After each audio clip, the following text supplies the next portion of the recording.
Hello everyone and welcome back. Guys, we did it. We did it. We are first place rogue. Number one on the ladder, Interserveur, Coliseum. We fucking did it. It took a lot of work, took a lot of time, but your boy made it and now I'm on top. So now, you know, as is with the tradition between me and my fellow rogues, whenever you hit first place, it is obligatory to make a video titled First Rogue, First Place, you know, just whatever you can put in there to get people to click. So unfortunately, that's what the title of this video is going to be, because I'm first, baby, and I got some things to show you. So this video is going to be kind of like a more PvP lovers will, you know, definitely enjoy this video. I'm going to be talking strategy. I'm going to be showing gear, sort of what I do versus certain classes. It shouldn't take too long, but I do want to take you through my sets and just show you a little bit, talk to you a bit about how I play, just personally. So we did it. Before that, I really want to thank you guys, all of you, because just the support was crazy and the donations helped me so much. Like, so much of my gear I couldn't have gotten if it weren't for the donations. So really, thank you all so much. Thank you for that, and thank you for being patient with me. I know I haven't posted as many videos and such, but this takes a lot of focus, and it's really hard for me to focus personally if I'm filming or that sort of thing. And even if I'm not talking, like, just filming can make my computer lag a little bit, and that little bit of lag can be what pushes me over the edge to end up losing a fight, right? And I really didn't want that, because I really had that goal in mind. So now we're at 4,975 rating, almost 5k. I might go and try and get it, but there's no stress. We first either way. So now let me go through my sets and show you and tell you a little bit about how I play. So the first set that I have is simply my Polyvalent base set. So this is a set that I started with before I started really like getting all these different items for anti-classes. This is a set where, like, if I just had to have one set to play with, I just chose this one because it seemed like an okay set to me. So the set is just the following. It's an age-old helmet with range exo, Merdiodon cloak, vitality over, Rhinito belt, damage over, Pathogastrix vitality, AP vitality, and Stalac shield, and an almond and orchid Drago turkey. Although initially in my version 1 of it, I had a purely almond Drago turkey because that would give me 500 initiative more, 70 less intelligence, which, I mean, I guess that would make the initiative only 430 more, because 70 intelligence also gives 70 initiative. But, you know, pretty much 500 initiative more, which I felt was useful, because unfortunately, as a rogue, you just need initiative. Like, pretty much versus all classes, you need initiative. And then you can see my trophy lineup down here. Now, what does this leave me with? 1,180 with 50 power, so 1,230. Got 135 fire damage, which is pretty solid. 11, 6, 6, and I got my 2 summons, I believe, which should be right here. I have 3 summons even. And then my resistances are solid. I got 24, 20, 21, 27. Nothing crazy, but as a rogue, that's not what should be your focus. As you can see here, I have 5,155 vitality, and I feel like this is a pretty solid base set. If you're trying to get into rogue, I would recommend the purely almond Drago turkey though, because it gives 1,500 initiative, and that 500 initiative can really make the difference. Because a lot of people have around 3,000, but not a lot of people have 3,500, and like just a little bit less have that, let's say. So that's it for my Polyvalent base set. Now, we're going to skip Sram for a second, because I have a lot to say about that. You guys know how I feel about Srams, so I got a little bit to say about that. Let's actually go to Sakrier. So now, as you can see here, I actually have 2 Sakrier sets. So I'll show you the version 1, and I'll show you the version 2 later. So this is what I had initially planned to be using versus Sakriers, and I was using it, but then I started learning a little bit more about Sakriers and what works well against them, and I decided to change course. So I'll show you in a second. So initially I had gone with this. I'm not going to stay on it too long, because as I said, I ended up changing this set, so why would I take too long to show you something that is not a finished product? You can see here, Freeze Hammer, Stubbeard, Freeze Hammer, Croco, whatever, and then Earth Dial. Now the reason I had picked out this general set is because it gave me the best well-rounded resistances, 36, 35, 36, 37, because I just felt like Sakriers hit in all elements, and I just, you know, they hit in all elements, and I hate fighting Sakriers, and I had like Dokoko. I don't have Volbus, so I have to play a Voyager, and playing Dokoko, and my goal was like to erode them and bank on like Dokoko heals, and I was playing Ruse and crossing to like try and run away and such. Now I end up changing a lot of that, so just bear with me, and I'll show you. Now, then we go to my Anti-Cra set. So my Anti-Cra set, actually let me talk a little bit about mages real quick. So in terms of mages, my items you'll see you might be like, oh, what the fuck are those ugly stats? But consider what I need. Like, I'm an intelligence rogue, right? For example, you take this. You can see here, right? 350 vitality is the maximum. I have it at 472. But like, okay, the agility shit, air damage is shit, but I don't care. I'm intelligence, right? Also, it's worth noting that everything I did with an intelligence set. I only have intelligence gear. I don't have any other elements. A lot of other rogues who are tryharding the ladder have like agility sets, MP reduction, chance sets, AP reduction to use versus different classes.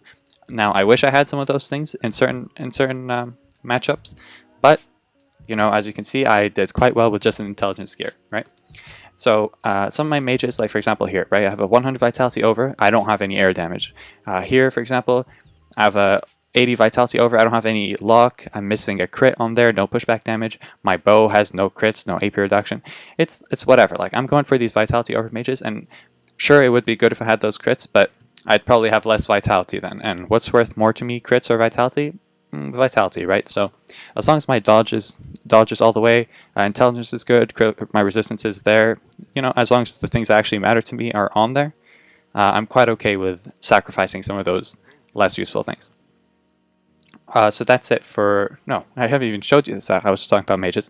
So the Cra set, Anti-Cra set, is based on chance and strength resistance. So you can see here I have 43% strength resistance and 40% chance resistance. Now that's just simply because nowadays most Cras play either chance or strength, so chance or strength. Now one of the issues of this set is that it doesn't have any neutral resistance. Now given that, you know, strength Cras also hit a lot with neutral, with poison arrow, and cat's eye bow also has a neutral line. I do wish I had more neutral resistance, but this is the best compromise I could make with my gear while maintaining really high initiative, 4.2k. And then decent damage, right? I'm about 1,200 intelligence almost, and like 110 fire damage. And just okay things. Also worth noting, the shield that I play with is the Cycloid shield. Normally I play with Stalak, you can see here. You can pin this up there. But right now I'm playing with Cycloid shield versus Cras, simply because it gives that 15 MP parry. Now I do miss out on the critical resistance, which could be quite useful versus Cras, and the 30 power, which obviously that's always cool. The dodge doesn't matter too much. And the negative melee resistance also doesn't matter. But I think it's more worth it for me to have that 15 MP parry, because when they do poison arrow, and some of them play with like immobilizing arrow to like remove ivory, it's quite nice to have those extra MPs, and sometimes 1 MP can save your life, right? So I just try and play with Cycloid Shield. As for the set, double ring Gaius, you can see here, freeze hammer, and the age-old helmet that I have range exode. I only have 5 range in the set, but that's quite sufficient because you're going to be playing with Ruse and Crossing. You're going to be playing with Roguery, just all this stuff here. You typically don't really need that much range. Now, I don't recommend to have 0 range. 5 is quite alright though. And even if you don't have the range exo, 4 is quite more than enough. Because you're going to be rushing them, right? Typically, your bombs are going to be right next to them and that sort of thing. So you don't really need too much range. Now, the way I like to play versus Kraz, actually, let's talk a little bit more about Kraz here. I have fought a few intelligence Kraz. I do have 0% resistance. I lost 1, I beat 2, I fought 3 of them. Now, intelligence Kraz are not that common, that's why I've only fought 3 of them. But, you know, I think you can't... basically, when I build my sets, I think, like, what is the most common scenario? I can't build a set that just has everything, right? You're going to have to sacrifice some things. So the best thing is to sacrifice is the thing that's least likely to happen, and then if that least likely to happen thing ends up happening, then you just do your best to deal with it. So this was my initial setup, but then a lot of Kraz also try hard initiative way more than this, and I hate when Kraz start first, so I came up with a solution. I remove Shaker, and I use my Scrot, which has 1 AP, 2k initiative when it's fully leveled. Mine isn't, because I'm pretty low on comments right now. So 1 AP and 2000 initiative. And then here I put my Sparkling Silver Dofus. If you guys want, you can also play Ice Dofus. If you guys want, you can also play, I don't know, MP Reduction Trophy, or I mean MP Loss Resistance, whatever you want. But typically I was playing with the Sparkling Silver Dofus. And Kraz, I try and rush them, hide line of sight. If it's very important to tell what element they are at the start of the fight, so try to determine if they're strength or chance, which are the most common scenarios. Strength is usually really easy because they'll all be playing a cat's eye bow and they'll have 0 lock. So if they don't have 0 lock, just try and figure out if they're chance, and if they're chance, don't end next to your bombs, because then they can take easy zones. That's basically the biggest advice I can give you versus Kraz. That's it for the Anti-Cra set. Let's keep this open actually. Now let's go Anti-Sadida. So Anti-Sadida set is built on the same resistances, strength and chance. So you can see here, but more focused on chance. So this one has 43% chance, and the reason I need chance resistance is because most Sadidas do play chance, right? And the reason that they mostly play chance is because chance has HP steal, so if they are able to infect my bombs, then they can hit me while stealing HP from all of these different entities, right, within me and my bombs and such. And through that, they can end up regenerating all their health and clearing all my bombs, which is quite useful to them, which is why I play with that. The pet that I have is the Tanuk, which gives me 1 AP and 50 MP parry, or Tanic, Tanuk, I don't know. Don't judge me. So I got that, and the shield, again, I'm playing with the Cycloid shield. Now, you don't really find many close combat Sadidas. I haven't fought any, so that minus 15% melee resistance is quite alright to have there. And the total MP parry that I have on my set is 115, which is usually quite enough, because they don't, you know, if anything, maybe they have like 1 MP reduction trophy, and they come up to like 90 MP reduction. And typically, I'm avoiding most of the MP loss resistances. I also have pretty solid AP parry, 65, nothing crazy. And that comes from my Ringases, which are 10 AP and then 9 AP resistance here each. And anything else? Yeah, the hat also gives 10 AP parry. The set does have also decent dodge. So the Stubbeard and the Freeze Hammer Cloak, they both give pretty good dodge, 10, and this one goes up to 7, I only have 4. But they also give agility, and that gives dodge. And with that in my Ebony, I have, how much dodge do I have? 104, which is pretty good. 104 is pretty good dodge. Now, I'm not going to be locked too much. If I am locked, it's going to be by the block, and 104 dodge is not enough to unblock the dodge, so the dodge is not too useful. The variants that I play are the following. I play Ruse and Crossing, because I'm going to be rushing them. It's very important you play Bunker, because oftentimes they'll infect your bombs, and like sometimes if, let's say, your big bomb gets infected, you want to make it invulnerable, right? Because having that bomb like for an extra turn versus a Sadida is very useful. Now, the way that I try and play versus Sadidas, I try and play pretty aggressively, but at the same time doing everything I can to protect my bombs. And I have a very strong focus on zones between like the dolls and the trees and such. I try and really stay pretty high HP. You can see here I even played Dokoko. Now some rogues would probably tell you, oh no, you gotta full damage them before they can like start to build their trees and such, and you gotta play Ice Dofus, right? I'm personally against that. I think that playing Ice Dofus and not Dokoko can put you at a disadvantage, because if you start to lose a lot of HP, right, and you're not regenerating enough, at one point the fight is going to switch, right? It's going to, because normally, if you think about it, in a Rogue versus Sadida setup, who's on the offensive? It's going to be Rogue. Rogue is on the offensive, and Sadida is on the defensive, if you think about it, right? Sadida is going to be running back, trying to place trees, MP reduction, dolls, that sort of thing, while the Rogue is going to be rushing forward, trying to put their bombs, trying to do bomb lines and such, right? But if you reach a point of HP where you have really low HP and the Sadida is still pretty good, because you don't have that good heal from the Dokoko, then at some point you're going to be like, oh shit, I need to run back and start healing, and now you just flip the fight. Now you're being aggressed, and I think versus a Sadida, that's not somewhere you want to be, and usually if it gets there, you're probably going to start losing. So in general, I would recommend you play Dokoko versus Sadidas. Any other variants that are interesting here? Let's check. Ruse, Crossing. No, Imposture is really good. I play Imposture in all my sets, by the way. That 3 AP, 3 range teleportation is really useful, because I can set it up with a latent Expo Bomb the turn before. For example, I'll just show you here in a quick fight. And it ends up costing me 1 AP to go 3 cells. And it's really useful, especially when it's like across a wall, right? So like, let's say there were some sort of obstacles here. Let's close this. A little bit laggy, as I said, because I'm filming. So that's just proof of why I try and avoid filming while doing try-hard PvP. So usually, like, let's say at the end of my turn, I'll set that up. Next turn, it'll become a bomb. I can quickly Imposture and get my AP back. And I ended up spending just 1 AP on that. So we can kill that and go back to our presentation. Alright, so where were we? I was just showing you about Imposture. Next set that I'm going to show you is my Anti-Eliotrope set. Excuse me, just going to drink water here. So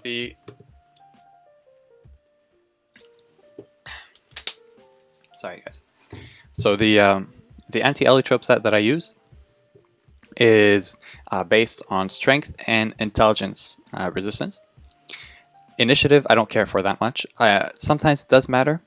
Now I don't necessarily. It's really hard to find a good set versus Eliotropes. I really tried, because Eliotropes can kind of play everything.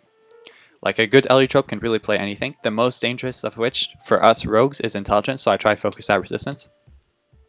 And typically, on almost all the maps, I think there's just like one of them. Eliotropes can't hit you turn 1, and that's why I think initiative is not that important. Because even without initiative, you don't get hit, and then you can just like start running away. And I play Ruse and Crossing. Oh, did I say I never use Kaboom? Eliotrope is the one class I use Kaboom versus, because they can put me in the bombs the easiest, right? If I put an Eliotrope in my bomb line, they can just put a portal in the bomb line and then come and just do. It's slipping my mind, but it's that spell where they can put a portal under me and they just teleport me very, very easily, 0 effort, into my own bomb line. So I always play Kaboom versus them. I also play Dokoko because I think it's really important to keep up the heals, and Earth Dial and all that stuff. Earth Dial, I'm not too confident with. Like, I kind of do want to play with my Stalac Shield, just for that extra 3% damage, those 30 power, 35 critical resistance. Mostly you come across intelligence Eliotropes and a little bit of agility. I haven't really I came across like 1 or 2 strength Eliotropes, but they're not too dangerous, and 29% if you play well enough should be okay. Now on a big open map, Eliotropes are hell to fight, but on these smaller, more obstacle-filled Coliseum maps, you're able to hide better, you're able to build your game better and block them behind like walls and that sort of thing. And I feel like it's more advantageous to rogues than to Eliotropes, so I don't really need to be so scared. Now, if I could give one advice for something that I don't have, is to use a shiny pre-tech, which gives you like given this set probably like 2,500 shields for the first 2 turns. If you had that versus Eliotrope, that's really cool because you can just rush them turn 1. Although at the same time, if you rush them and you have shields, they'd probably just kill your bombs, and then you end up just wasting a trophy slot, right? Because then the whole fight is reset at the end of turn 3, if you understand what I mean. That's it for Eliotropes. Against Pandawa, let's see what we do here. So against Pandawa, the set is based on chance and agility resistance, but I typically, if I don't play with this, right, you might think, why are you playing Fireblack? Is because Pandawa is also one of those classes that can easily put me on my own bomb line, and 0% resistance is just too risky. Like if I put them in a big bomb line and they don't die, they throw me in my own bomb line, I can easily take 3k damage if I have 0% resistance. So this kind of saves me a little bit, like, and plus not too bad. Like the alternative, I guess, for me would have been a Teddy Barbarian, which, yeah, I do lose out on damage, but that extra damage could be what ends up killing me too, right? So I think it's more worth it to play Fireblack. And I play Kickback Magnet, and the reason for that is actually because they're often on their bamboo, and I don't play Ruse and Crossing because they're often jumped up on their bamboo stick, and I can pull them off or push them off with 2 AP, which is pretty useful. 2 AP, I can pull them off and then just do double shot pellets to heal, take a zone heal off of them and the bamboo, and that's a pretty common combo that I do. That seems to carry. And with these resistances and Dokoko, they don't really have erosion. Usually I'm pretty chill. I have a decent initiative, 3,000. I've started every fight I've done versus Pandawa, so I don't think they focus their sets really highly on initiative. So I think this is quite alright. The set, let me present, is Murdiardon Cloak, Freeze Hammer, Stubbeard. Actually, I'm thinking about it, I don't think I showed you guys the Eliotrope set. So let's go back and I'll show you that real quick. So it's Scalpel Helmet, Nihilisa Amulet, Nihilisa Cloak, which gives a nice set bonus of 500 initiative and 50 intelligence. Croco Belt, Patogastrix, King Player, Rengaeus, Earth Dial, Corrupted Bow, and a Fireblack. So that was it. I think I presented Panda. There's not too much to stick on here. Fairly easy class to beat if you're careful. I know some rogues also play Strategy, because the thing that's cool about Strategy, it's a pretty unpopular rogue spell because it's a variant of Dirty Trick, and Dirty Trick is just a huge, enormous spell. But I'll show you what Strategy does real quick. Just quick presentation for anyone who doesn't know. Basically what Strategy does is it puts your bomb back where it started, where its last movement was. So if I do like this, boom, boom. If I Strategy, it's going to come back here. If I Strategy again, it's going to come back here. So that's basically what it does, and you can do cool stuff with it. For example, If I want, I can do this, right? And instead I can teleport with it, right? Like I can co-op myself, which is cool, but at the same time you're giving up Dirty Trick, which I'm not too cool with. The reason people play this versus Pandawas is because, like, let's say a Panda picks up your bomb and like throws it. Let's say that they pick up this bomb and they throw it all the way over there. I can just strategy and bring it back, right? It comes back instantly. So in that sense, it's pretty useful. But again, I'm too much a fan of Dirty Trick to give it up for a strategy. That's it for my Anti-Pandawa session here. Let's go Anti-Xelor. So Xelors I fight with... okay, so this is the initial set that I had. I ended up changing this because I figured out that basically every Xelor plays intelligence at a higher level, at least versus rogues. So this was my initial set. I ended up changing it. I got a Gains Belt, which I just switched this out for, and then I switched the shield back to Stalak, and then I have 50%, and I have 44 in case or agility.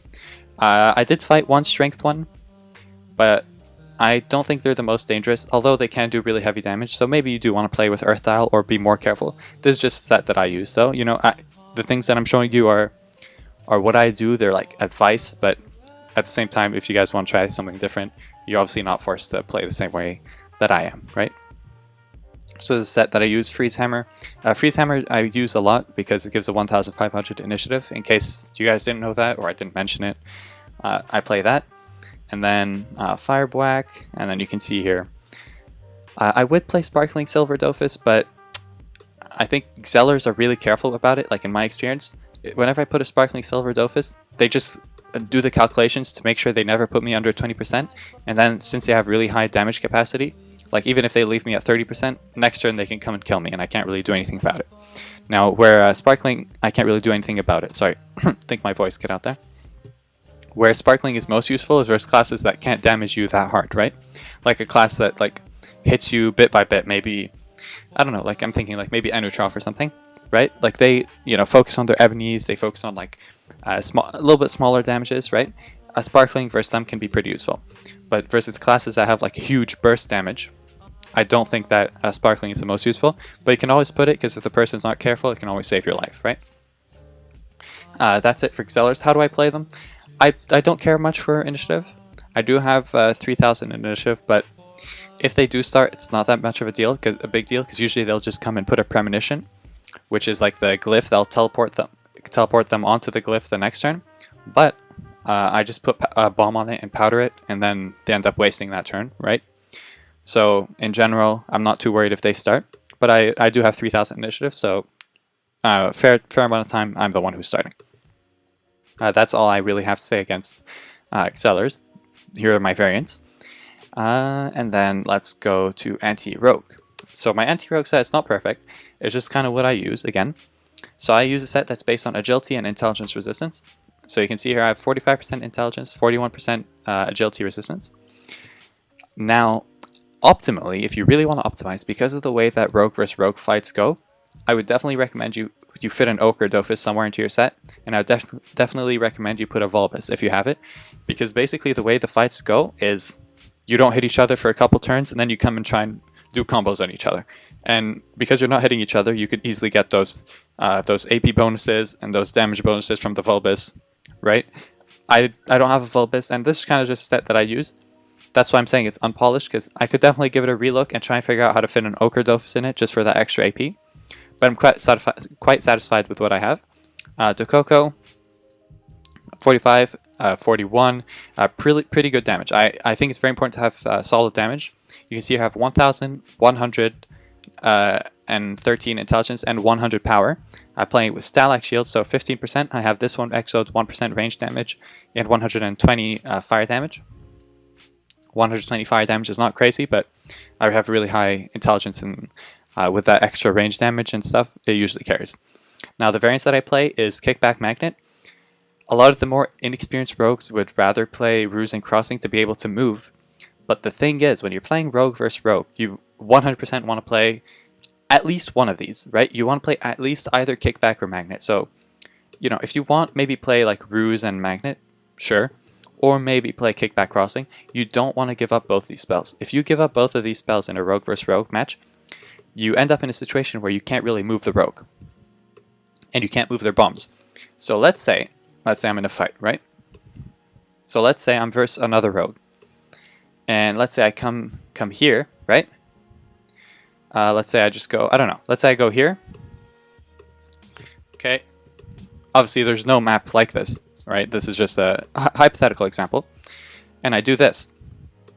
Now, in the hypothetical in which you're playing with ruse and crossing, if I did this, the only way you're taking me out from here is by killing my bomb, because you can't, or you have to come here and then do stolen goods on my bomb.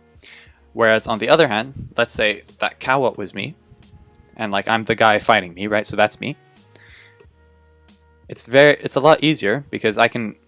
So for example, from here I can do this, which would just open up that line, or let's say it was still there, or I can just put another bomb and pull it away and pull you with it, right? The bomb would move and you would move here, and now you're open up in this direction, and it's a lot easier because you're able to move the rogue.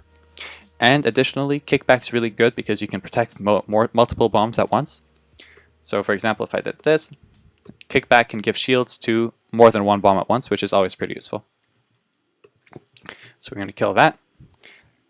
Versus rogue versus rogues, they're pretty annoying. As you guys might have seen in one of my videos, rogue versus rogue fights can take a while, especially if they're both intelligence with high intelligence resistance. And high intelligence, also like big brain moves. If they're high intelligence resistance, and smart, aka high intelligence, then the fights can take a little bit because there's a lot of healing going on, there's a lot of bomb killing, a lot of running back and forth. But my biggest advice is simply keep your cool, make sure you have a solid set with the right resistances, and make solid choices, right? Let's say there's the option in which you can rush the rogue and put him in a bomb line, but it exposes yourself to an even bigger bomb line. Is that really worth it? Probably not. Maybe try and kill their bomb.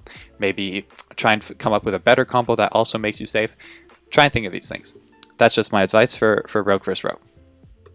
Let's go next here. So here's the final Anti-Sakrier set that I came up with that I want to show you. So initially, actually, let's go back. Whoa, real quick. You guys didn't see anything.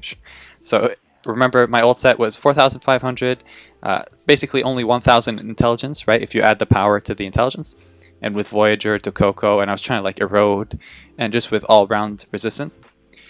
Now my second set is actually quite a cool set. So it's a very popular set, right? It's just a Rhinital set bonus crossed with a King player set bonus. So you'll see here, for example, my King player boots. Again, I don't care about earth damage or whatever, right? So I have a pretty good vitality overmage, but I don't care about the earth damage and the crits there. It doesn't matter. And then mixed with the King player hat, which I have a 100 vitality overmage on, and then the King player ring and the ring Rhinital ring, which I have MPXO'd. Again, I don't care about chance, water damage. I just did a vitality overmage MPXO, which I think is pretty good for me. And I also play with Scrot. And that allows me to have a set that gives me 4,000 initiative, really good damage, because although it's not that much more intelligence, right, only 1,030, I do have 135 fire damage if you add the 125 to the 10, and on top of all that, I have an extra AP. So as you can see here, my base AP is 12, and if they don't hit me, I'll have 13 because of Ochre. I also play Sparkling Silver, so basically I play this set. And I always play basically the same way. I'll show you my variants, although I want to talk to you quickly about one thing. Typically, my crossing I'll play sometimes, but there's a little bit of an issue with crossing, with playing these variants if I play crossing like this, and I'll show you in a second what it is. So typically this is how I'll do my turn one. I'll do something like this, basically. So I'll come here, do this, and I'll do a weapon skill or whatever I want to do with 2 AP. Turn 2, I'll explode this. I'll put that like this, and then I'll do double way down to boost my bombs. So this is turn 1. So they played 1 turn. Now it's about to be their second turn. I do this, kickback, remission on myself, because this is a turn where they're probably going to come in and co-op a bomb. That's just how the fights usually go. They're probably going to co-op a bomb and try and rush me, so I remission myself, so if they hit me in close combat, it pushes them back. If you guys remember, I did a video about how remission works. So yeah, if they come and hit me in close combat, it's just going to throw them back. And then I put 2 latents in case they decide to kill one of my bombs. So now it's up to them to play. Typically they'll rush me, whatever. The thing is that I noticed that really changed and brought up my gameplay versus Sakriers is it's not worth it to erode them. Because thankfully as a rogue, I have really high burst damage, right? I can bank on that just versus Sakriers, because if I try to play Erosion, they also have really high damage, and when it comes down to it, their damage is gonna out-damage me if I don't focus on damage and instead try to focus on Erosion, and I'm gonna die long before I can erode them to like a good, comfortable, low maximum HP level. So I definitely do not recommend eroding versus Sakriers as a rogue. Now some classes you might have to because you don't have that same burst damage, but for me, if the Sakrier is not careful, I will one-shot them, like no issues, right? I can figure out some things here, boom. You can always figure out something. Like now, if he was here, and I end up doing this same combo that I'm just showing you here, if he was like right there, boom. If I just push this in line, he's taking like 7k damage, right? Usually I can one-shot them. So if they're not careful, I can very easily one-shot a Sakrier as well. Now they do have good tanking capabilities and such, which is pretty annoying, but that's an aside. Now, the issue that I faced, I initially planned to play with these variants. The issue that I ended up facing is that sometimes, let's say this was a Sakrier, they would come in like this, lock me, which would be fine if I could just imposture away, but they have the spell, which is punishment, which puts gravity on me. So if they put me here and put gravity on me, with these variants here, I have no way of escaping except remission on them, and then if I do remission on them and then I hit, yes, I can run away, but oftentimes I'm using remission on myself, so if they time it correctly, I don't have remission. And in that case, I'm just stuck. I have 0 options, because I can't teleport away, I can't unlock myself. Instead, what I recommend is that if you play Magnet, in a situation like this, you just put a bomb there, you just Magnet on the bomb, and it'll pull them away. Now, they do have an unmovable spell, but now we're getting into a lot of ifs, and they have to time it right with the remission, and get that spell and put you in punishment, then they probably just didn't do damage. And at that point, you can probably figure out something, right? But I do recommend you play Magnet just to be able to unlock yourself. That's just a recommendation that I have. That's it for anti-Sakriers. Oh, let me show you the resistances. I don't think I have. So the main focus of the anti-Sakrier stuff is chance and intelligence resistance. You'll see here I have 30 intelligence, 37 chance, and I have okay agility, 27. I fought quite a few agility Sakriers. I mostly win. I haven't really fought any strength Sakriers. I fought 1 or 2, but it usually goes quite okay. Now, intelligence resistance, because a lot of them play int with like corrupted bow and try and like kill my bombs and hit me from far and like play ebony, and the other half try and come in with like corrupted pestilence of corruption cape and try and do a lot of poisons and ebony and that sort of thing in Crocobure and try to hit me with chance. So that's why those 2 resistances are most important to me, which is why this set works out so well. So that's it for the second anti-Sakrier set. Now let's go Anti-Osamodas. Anti-Osamodas. Oh, also, real quick, I don't think I mentioned, but in my Anti-Sadida set, I have all my points put into intelligence, because damage is really important. That extra, maybe 300 or whatever vitality that I could have had, 395 I think it is important. Like, yeah, it can help my bombs tank, but I really want that extra damage, so I'd rather have that 100 intelligence than that 400 vitality. That's just my personal thing versus Sadidas. Now, I think Osamodas have something similar. No, not even. But versus Osamodas, my set is pretty heavy on damage, so you'll see here, it's also focused highly on agility resistance.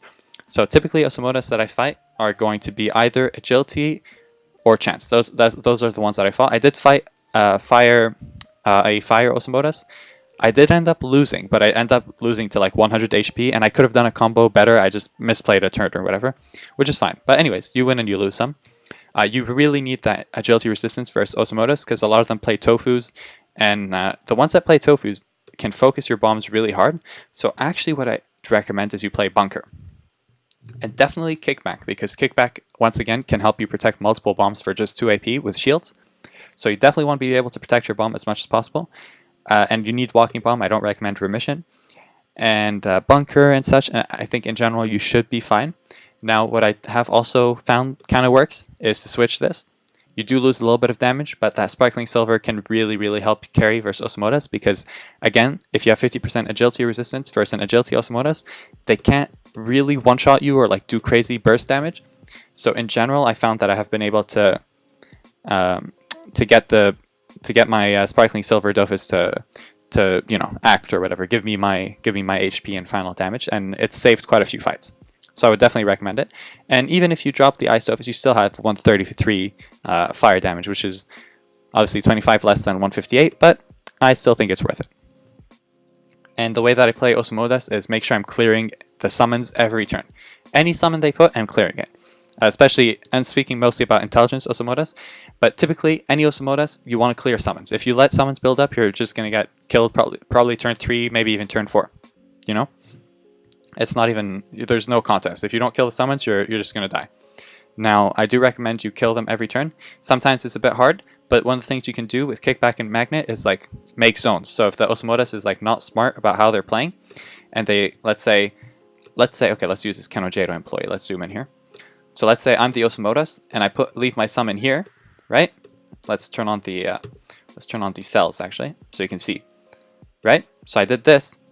One of the things I can do is come and do shot pellets here and take a zone between them both and damage and heal. Or I can like kick the Osamodas back here and then make a line in this line here, and that also can do the trick in clearing summons, right?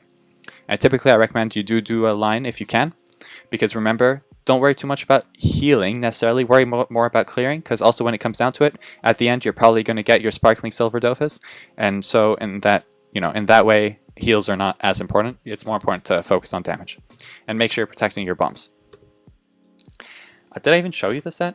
I feel like I'm so bad at this. Like sometimes I'm not even showing you guys the set. I got Scapoo Helmet, Freeze Hammer, Ringeus, Ringeling, Crocobelt, Patogastrix, Teddy Barbarian, Stalag Shield, Corrupted Bow, and then the rest you can see here. And just one more quickly, we'll do a once over here. Boom, boom. I have like 3,200 almost initiative. I only have one summon in this set, which is pretty bad. I recommend you always have 2 summons at least on a rogue, because that way sometimes combos you can only do using both Walking Bomb and Boomba in the same turn, and you can't do that if you only have 1 summon. So that's definitely a downside to the set, but I think it let me down once where I tried to use them both and it fucked up, but I don't know. You know, it's fine. We'll just say it's fine. Next I have my Anti-Huppermage set. So Huppermage, Sakriers, and I guess Uginaks right now are some of the top classes, especially with like Crocobur and Pestilence Cape. But honestly, I don't have too much trouble against them. My biggest issue is fucking Srams. I just fucking hate those guys. Like I've always hated Srams. I still hate them. I just have so much issue fighting Srams. I usually lose. Like I'm not gonna lie to you guys. Anyways, the set that I play versus Huppermages has to have basically every resistance, because Huppermages are those classes that can just play anything, and you don't want to be surprised. And you need definitely high agility resistance. There's a lot of agility Huppermages. You definitely need solid intelligence. 25 is decent. I tried playing like this, but whenever I'd fight an intelligence Huppermage, I just get rolled over. So there's just no contest there. So I definitely do recommend you play at least with 25% resistance. The set is just Fire Black, and then Freeze Hammer, Scapoo Helmet, double Ringeases. And you got these resistances here, which are solid. Now, the variants that I recommend you play are actually not these I recommend you play. I haven't fixed them on some of these sets, but I always switch them before the fight. I actually recommend you play like this, with Kickback, Crossing, Bunker, and these ones here, Walking Bomb and such. Bunker, because Huppermages can really tend to focus your bombs, especially with their Elemental Guardian, which can end up doing like minus 300 to every single bomb, or, you know, it can get quite in the way. Which, by the way, that's one of my tips versus Huppermages. Make sure you're killing the Elemental Guardian whenever they have it, because it can really start to get annoying, really start to get in the way. So whenever you can, try and make zones to kill it and hit the Huppermage. I also recommend that you... Another reason I recommend that you have intelligence resistance, is because Huppermages can also teleport you into your own bomb line if you're not careful. They can do like symmetrical teleportations and such, so you got to be careful with that as well. They can also like swap position and such with some of their, I think the intelligence polarity, no, the intelligence one can like swap position, so you just got to be careful. Now I recommend playing these, as I said, because they can really focus on your bombs. They have really high output damage for very low AP costs. It's a very cheap class right now, it can do so much, but like with Elemental Drain, for example, for 2 AP they can do minus like sometimes 700. Granted, they do have to hit your bomb first with some other element, but typically they can just work it out, right? Like they'll hit a couple of bombs here, take some zones, and they can easily clear all your bombs in one turn if you're not protecting them well with Kickback, Bunker, and I don't play Remission. You can if you want, but I like my Walking Bomb versus Huppermages. So that's the set that I use, and my advice is run back. If they are chanced, they're probably going to rush you. They're definitely going to rush you, and in that case, you're going to want to push them away, keep running away, keep building your bombs, protect your bombs. If they're agility, take your time, hide behind obstacles, keep healing, and in general you'll be okay because they can't put any behind across walls, and you have like 44% intelligence. Agility. So if you're protecting your bombs, you won't lose. If you don't protect your bombs, an agility Huppermage will probably end up beating you. So you just got to be careful about that. And finally, also I realize this is not every single class, but this is basically every class that I fight. Like if there's a class in here that I don't fight that comes up, I'll just default back to this. Or like for example, if sometimes I'll fight like Foggernauts, I'll just like put whatever stat. Like it doesn't really matter. I'm very comfortable playing this versus Foggernauts. Basically anything works. Also this set has pretty good critical resistance, so in case there are critical damage Foggernaut, it kind of works out. This set, by the way, was the 12-6 one, so you guys remember. So anyways, Uginak, the set that I have is the following. So I got a Freeze Hammer, Scapu Helmet, Double Ring Gaze, So this set has really pretty solid resistances, except in intelligence. I haven't fought any intelligence Ujinaks yet, even though I know they're quite powerful. I think it's not a popular option for Ujinaks to play intelligence versus rogue specifically, because I think it just doesn't offer as many advantages as the other elements seem to versus rogues. Plus, basically every Ujinak right now is playing chance. Would be nice if I had more chance resistance, but as it stands, it's quite alright. I play the following variants. I play Kickback, Magnet, and the rest you can see here. I don't play Bunker. I do like my Roguery, and I have a couple pieces of advice versus Ujinak, so I'll show you here. So first one's really simple, but I don't think every rogue knows this. The first one is if Ujinak has Prey stay on you and they can teleport to your side. If you put a bomb like this and you corner yourself, they no longer have any place to teleport next to you, so now they have to start running. It's very simple, but it can really do the trick, especially if you don't know about it. So that's just something that can end up saving you, right? You can do this, whatever you want. Anyways, that was just to show you. Second piece of advice versus Ujinaks is if you are in prey state. Okay, by the way, this piece of advice was actually given to me in the comments of one of my videos, and by a fellow rogue who I respect very much. He's a really solid rogue. He told me this, which I think is a very fair point. Basically, if you are fighting an Ujinak, right, and let's say I just put him in my bomb lines, right? Let's say this is the Ujinak, right? It's a cow, it's gonna die, but let's just say it's still alive. Now, a lot of the times, what rogues, myself included, will end up doing is like put him in bomb line, right, and just fucking sprint, right? Get out of there as much as you can. Now that's definitely an option. Obviously, this map's very small, so I can't go that far. But let's say I just like went there or something. Now, the thing is, like, an Ujinak can teleport next to you, whether you're 3 cells away or 200 cells away, for the same AP cost. So the question is it worth it to run that far? Because let's say there was an Ujinak here, right? They teleport.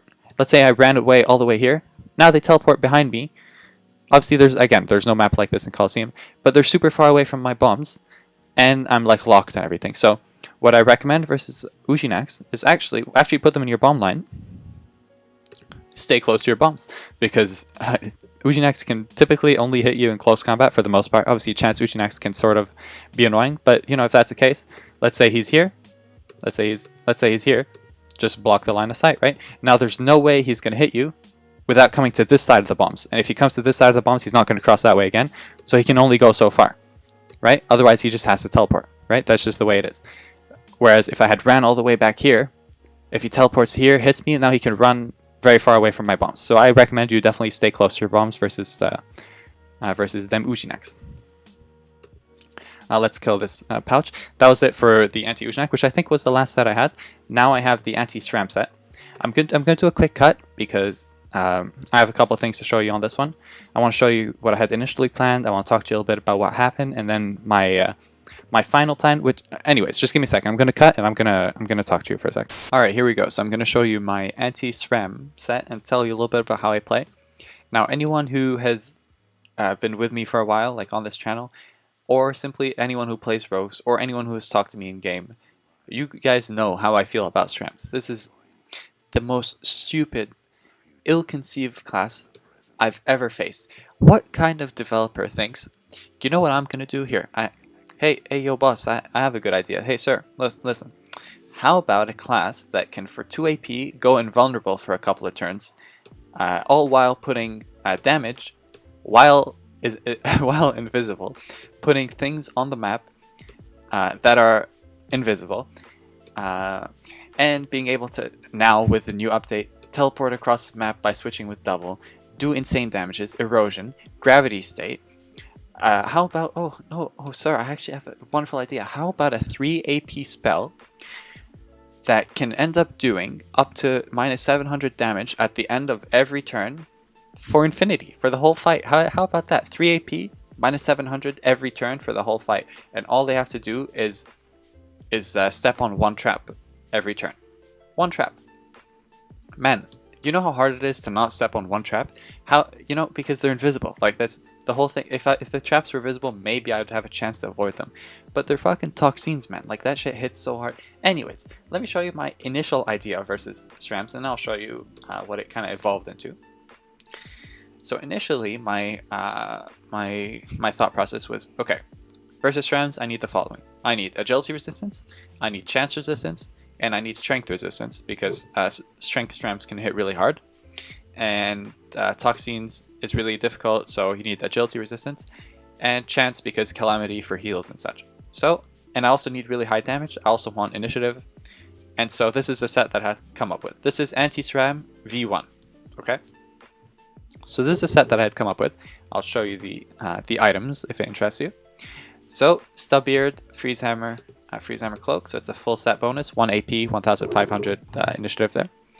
I play a Dokoko, I play a Voyager because I don't have Volbus, Teddy Barbarian, and the rest you can see here, and then with a Earth Dial. The reason is because I just need pretty solid resistances. I neglected fire resistance because I was like to myself, I said, what kind of Sram plays intelligence in 2020, right? No Srams play intelligence in 2020. Ha ha ha, that would never happen. And so I end up playing with this. Dokoko is quite obligatory versus Srams because there's typically a constant pressure and you're always healing and such. So Dokoko can kind of clutch. I don't recommend you play with Sparkling because Srams typically will erode you as an intelligence rogue if you are an intelligence rogue, obviously. For all I know, you could be a fucking pushback damage Sadida watching this. I don't know. But as an intelligence rogue, typically Srams will try and erode you. So I recommend you play with Dokoko and not Sparkling, because Sparkling might not even end up helping you at all during the fight, right? So this was my version 1. Now then, it was fine. It was fine at the start. I'll tell you, it was fine at the start. I was doing quite all right, and the variants I had chosen were the following. My variants end up staying the same, but the set that I hopefully like. Okay, just Srams, man, they get me worked up. So this is a set that I had planned to use, and it was working quite well. Between the ranges of 4,500 rank, 4,600, even a little bit past 4,700, I was doing okay. But the second I got past 4,800, every Sram was just intelligence versus me, and I was really starting to struggle because intelligence Srams hit so hard. Like 4 AP, they can one-shot your bomb basically, and you know I have the same resistance as my bomb because I have 0% resistance. So you can imagine the sort of damage they're putting on me, like 1,000 plus for just 2 AP, for just 4 AP, and then their double explosions minus 1k. Like there's just too much. I can't. So I ended up coming with a version 2 of the set. Now I never ended up using it, and I'll show you why. But it's not because the set is bad. It's because I didn't have some of the things that I needed for the set. So I had to use like an improvised set. Basically, the set that I ended up going with that I actually used was just the same set, but I just switched this here. And then I switched this like that, and this is a set that I ended up playing. That way I have 35%. Oh wait, no, did I think I ended up using, no, yeah. So this, and I did this. So this was a set that I ended up using. That way I have 50% intelligence resistance. I still have really good air resistance if that's necessary, if they're playing toxins and such. Oh, and I switched this to Stalak because I realized basically no SRAMs play strength. I fought one strength SRAM. I did lose, but whatever. It's a SRAM, so fuck you.